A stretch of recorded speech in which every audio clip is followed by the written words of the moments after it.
man. What's that? Well, I'd have raised it better than that, but I guess. Yep. Guess you didn't raise me so good. Where'd the other 23 go? I mean, they're probably both. Around the bend. Comes out down here. As far as I know, it goes 500 more yards that way before I turned around. Here we are. Brent holding up the works again. All because his... I wish I could find it. If I could find it, maybe it's big enough to plug it. Plug it. Well, obviously it's big enough to be plugged. We can't go more than a quarter mile. He's coming down that hill and I start hearing him. I'm like, Whoop, whoop, whoop, whoop, whoop, whoop, whoop, whoop, whoop.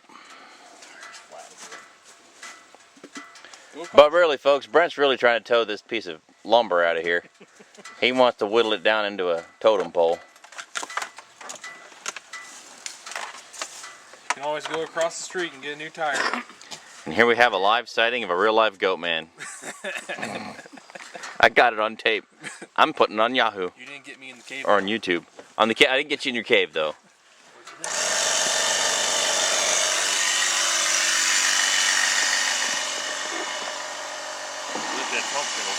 Just gonna put some random footage. Lots of foliage here in West Virginia. Oh, you know. I do have that other gauge. That one of mine's got a thing that says 260 on it. It just goes right. Flat tire saga continues. Yeah. 260. You'd be out here for a month and a half trying to get to 260.